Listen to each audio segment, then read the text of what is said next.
Ability. Pretty ugly word. Generalizability is absolutely essential, right? The idea is you want to be able to start from particular findings and then inductively, inferentially suggest that because of what I've located within this very sort of, and I can't get into the detail of this, but this very, very niche-specific subset of individuals within the population with very unique life experiences, I think it is justifiable to say that this outcome is likely to be found in the population at such and such a degree, right? And that's the real point, right? I don't want it to sound like this is being watered down at all, because it's extremely important. When we talk about generalizability conceptually within a theoretical framework, generalizability facilitates outcome assessment. You're better able to predict. You have a stronger predictive model. Now, if predictive models don't factor into national security, then I need to find another job, right? The whole idea of national security is to be able to have an anticipation of what might happen, what they intend to happen. To be able to have a strong predictive model, you can't really have a strong predictive model independent to generalizability. You need to be able to generalize based on very, very niche specific cases. You know, this happened in this area at this time with this particular insurgents group or this particular rebel group, and that led to this.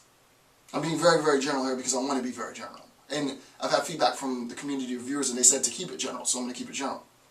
But it's obvious, right? You take one particular case, you look at the hallmarks and the paradigms that defined that case, that framed, conceptually bound that case, that made that case, whatever the case is, historically speaking, relevant, and then you generalize based on that. What is the likelihood that this might happen again? You do the math, right? So that when we talk about generalizability, generalizability is directed towards outcomes, right?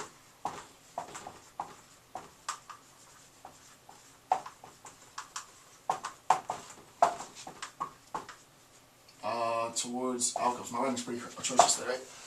It's generalizability is directed towards outcomes and predictability. You want to be able to make predictions based on the findings that you've had. Now, it's not easy to be able to do this. There's methods. I can't get into it now because it's a completely different lecture. But there's methods that you use in order to assess and determine what factors in the event, what factors in the occurrence of the event. I'll give one general example just to frame it a little bit, and this is very, very general.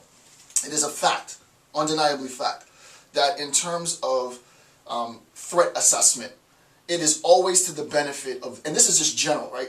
It is always to the benefit of the external threat to maximize force for the smallest amount of money. That's like terrorism 101. You want to do the most amount of damage you can possibly do, and I'm not saying it, and I don't have a problem saying this because it's like, this is cliched now. It might be novel for some of you, so I don't want to underplay the point, so let me just sort of back up and restructure that. The idea is, if you're a bad guy, you don't have a lot of money. So, you might, but you don't have a lot of money. So, what do? You want to have the biggest impact possible. You want to kill the most amount of people and do the most infrastructural damage possible on a budget. Let's keep it funky. It's just like the ghetto philosophy approach, right? So you want to have maximum impact, maximum casualties for the smallest amount of money. Well, obviously, that's going to result, since we recognize that, right? Since we recognize the ease with which very, very inexpensive products can be purchased in order to construct devices that can be detonated, there is a direct correlation, and this correlation has been proven. There's a direct correlation between that conceptual framework, big impact, low money, with the fact that terrorist attacks, undeniably, the sort of default action for terror is bombing, period. It's not shooting, I mean, there will be kidnappings and such, but it's bombing. Why? Because of the damage and the affordability of bombing. So that the idea is, once we recognize that, and not even we, I'll pause, I'll go back, just to even further prove this point. Once they, the bad guys, and of course everybody's going to have a different they. Someone will think the United States of America is they, us, the bad guys, whoever. But the idea is, because I'm trying to keep this global, so I'm not talking specifically about the United States. I'm not talking at all about the United States. I'm talking about intelligence for everyone. In terms then of the ability to generalize those findings, there was an initial event in history And I'm sure some genius historian knows this fact. It would be amazing. And also, if you know this fact, send me the name of the event that possibly spawned this. But there was an event, there was an initial bombing where someone identified, wow, you know what, that bombing incident, look what they were able to do. They killed a whole bunch of people and they did it on a budget. I want to do that. Right? So what ends up happening after individual terrorist groups, cells, organizations realize that they can get more impact for the dollar is that they want to then facilitate a condition in which they do get the most impact for the least dollar, right?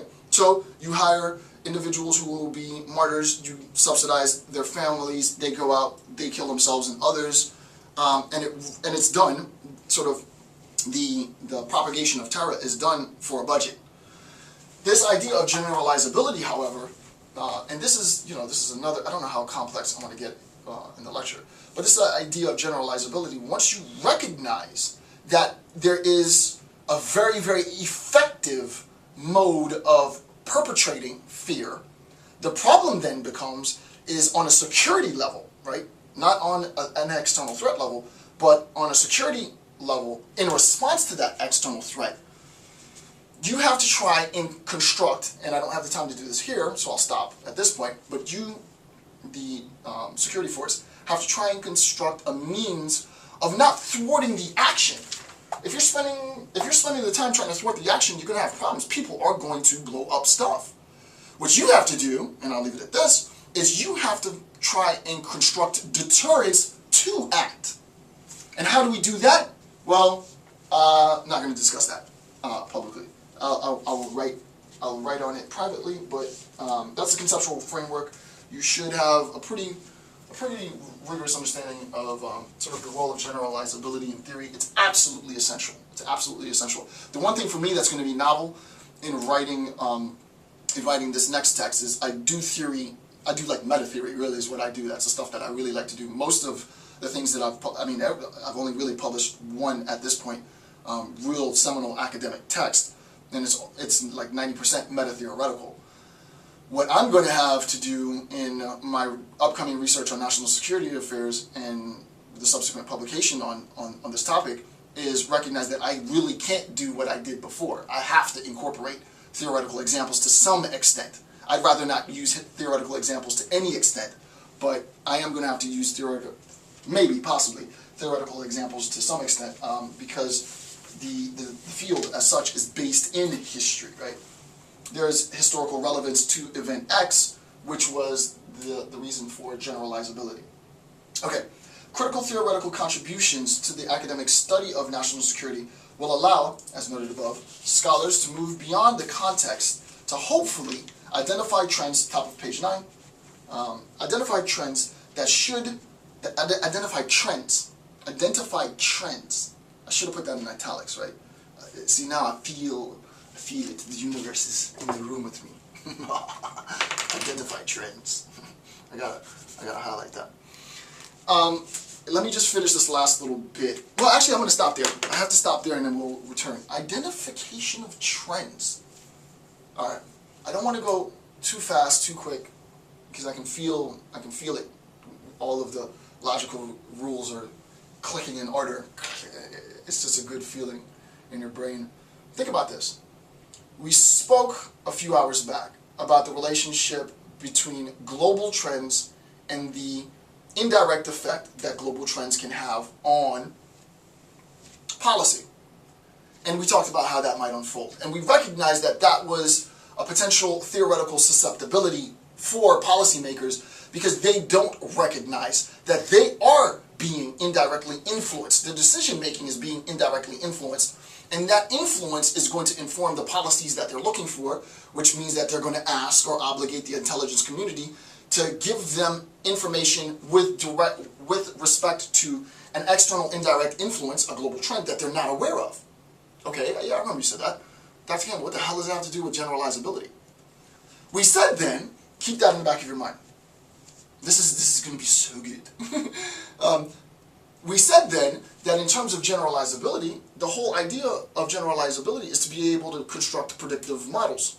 And the way in which we construct predictive models is that we look at hallmark seminal examples We look at very